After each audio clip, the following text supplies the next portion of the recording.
One of the first things that pops into my head when I hear the word Hogwarts are classes and all of the moments that come along with being a student at the magical school. From Hermione being overly frustrated at her potion, to Snape telling us to turn to page 394, classes are what makes Hogwarts, Hogwarts. In this video, I'm going to run you through how classes work in Hogwarts Legacy based on what the developers have recently revealed and attempt to answer some of the biggest remaining questions. Let's get right into it and talk nerdy. Before we go much further, let's hear what game director Alan Two had to say about classes. But everything is very narrative based, and so there's a big mystery going on in the world. There's something happening in the narrative, and we essentially see it as kind of like chapters in that narrative, each chapter of which has a set of missions that you can choose between as you're progressing through the game, and classes fit within that structure. That's a ton of information, so let's unpack it just a bit so it's easier to understand.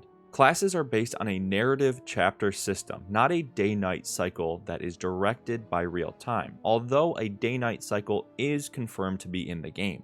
Each chapter has a set of missions or classes you can choose to progress the game. I thought this was an interesting choice of wording, as we may be able to skip out on a class or story depending on which class we choose to attend. This adds hours of replayability and choice to an already large game that I never imagined would be in it. Most of these classes, at least initially, will be story beats. What this means is that you will be stuck in a chapter or time period and only be able to do free roam and side mission and side content until you complete the classes associated with the main missions and progress the story. There are also optional classes that will appear to help you learn a new spell or help you gain a major ability that can assist you with the story. Attending these classes will help you level up, unlock new side missions, meet new characters, and form better relationships so that you can also unlock new stuff.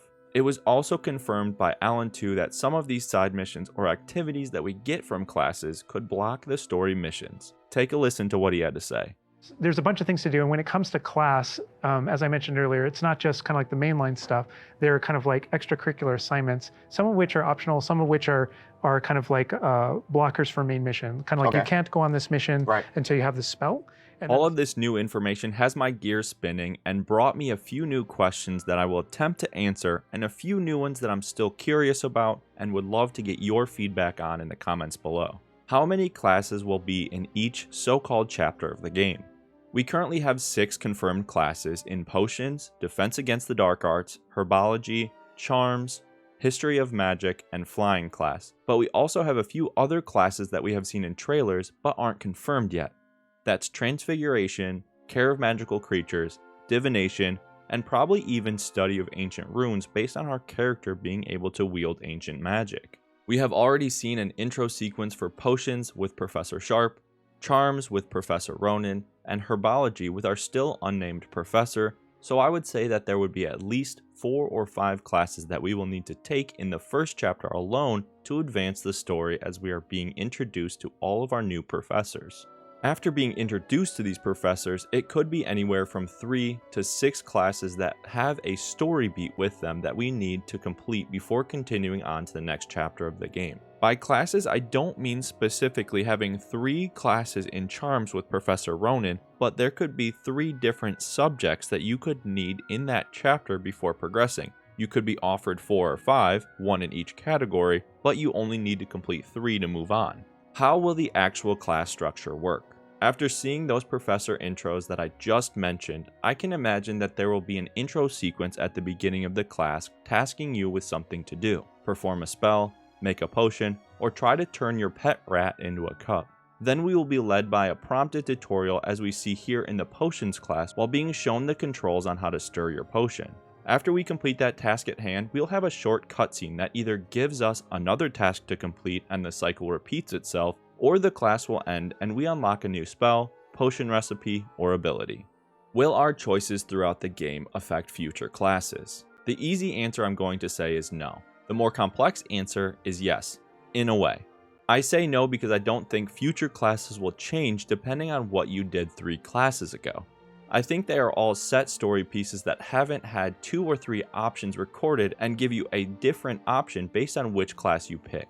I also say yes based on everything that the devs have said, with our choices potentially being able to change everything about the game even the ending, and I think our choice will change something, even if it's as simple as getting a new side quest because we've attended 3 Defense Against the Dark Arts classes, and if we only attended 2 up to that point, we wouldn't unlock that same side quest.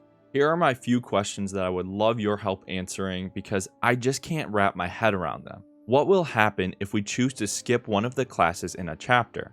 Do we not learn that spell or recipe, or can we learn it in a different way? Also, how many story missions will be associated with classes versus completing tasks unrelated to school? Will it be a 50-50 split or more focused on classes and school interaction? There has been so much great information coming out recently about Hogwarts Legacy that I thought I couldn't be more hyped, but then I read the trophy list.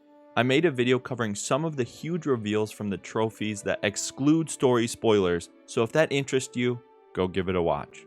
Thank you for watching. I'll see you in the next video.